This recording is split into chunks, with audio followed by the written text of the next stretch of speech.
Bante tadi ada singgung itu tubuh napas ya. Sebenarnya Ya, tubuh napas itu eh, maksudnya yang mana, Bante ya? Tubuh napas. maksudnya gimana kok? Tadi kalau kita memperhatikan napas itu, kadang-kadang kita juga memperhatikan Sang Buddha ada ngomong berkobah tubuh napas. Nah, menyadari seluruh tubuh nafas. Nah, itu maksudnya apa sih? Nah, napas dari mana ke mana gitu loh. Tubuh napas Ya, itu. ya tubuh nafas itu maksudnya keseluruhannya. Jadinya, misalnya kalau eh, waktu kita perhatiin nafas, sebetulnya setiap kali kita perhatiin nafas, ya itu tubuh nafas.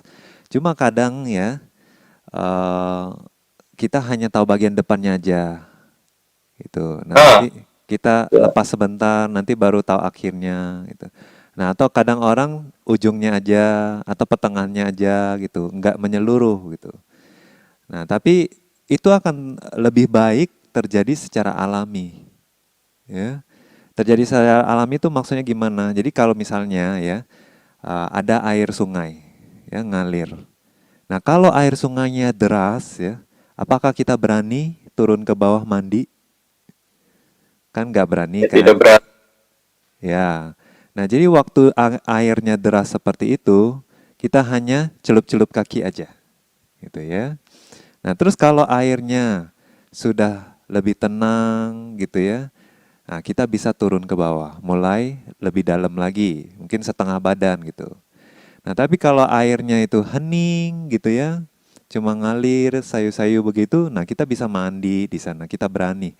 Nah, oleh sebab itu prosesnya ya, misalnya waktu nafas kita itu masih kasar ya, ya kita juga nggak usah harus pegang dia dengan kuat gitu, karena dia masih kasar. Dia masih butuh oksigen tubuh kita ini ya.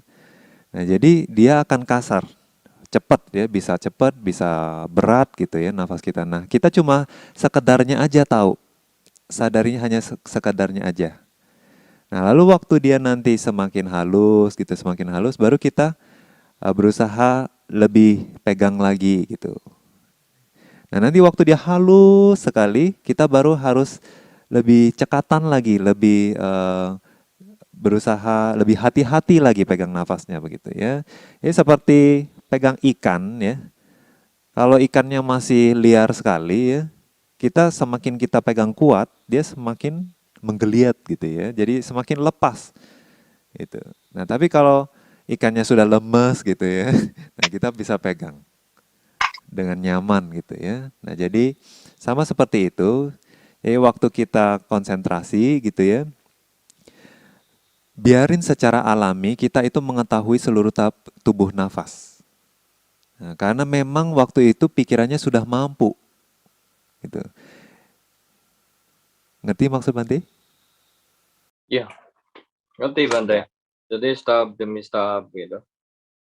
Ya. Ya, tahap demi tahap. Jadi batin itu sudah cukup tenang, otomatis dia pasti seolah-olah nunggunya lama gitu. Dia bilang, oh ini masuk, dia tahu terus sampai pertengahannya dia tahu, ujungnya dia tahu, nanti ada jeda atau tidak ada jeda, nanti awalnya dia tahu, tengahnya tahu, akhirnya tahu. Nah, biarkan itu terjadi secara alami, itu akan lebih bagus.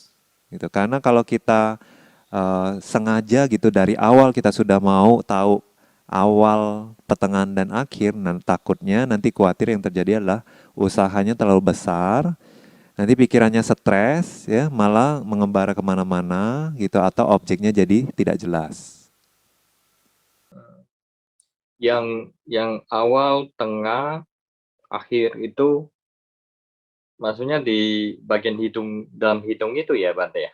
Atau maksudnya di bagian awal hidung atau pertengahan hidung atau maksudnya di itu awal, tengah, akhir tuh apa, Bante ya?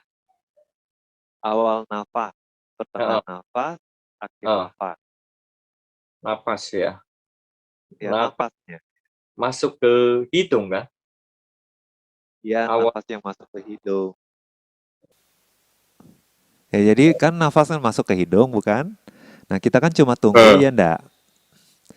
Ya. Jadi pas masuk kan, dia masih masuk, masih masuk, masih masuk. Nah, kira-kira aja kalau dia sudah di ujung ya itu namanya ujung. Kalau di tengah itu namanya tengah. Kalau di awal masuk itu namanya awal gitu loh. Ini nafas ya, bukan awal hidung, pertengahan hidung, akhir hidung gitu ya. Akhir hidung di mana coba ya? Oh, itu napas ya. Ya, jadi Oh, nafasnya itu. Intinya ya selama nafas itu masih berlangsung, kalau kita tahu artinya kita mengetahui seluruh tubuh napas itu aja.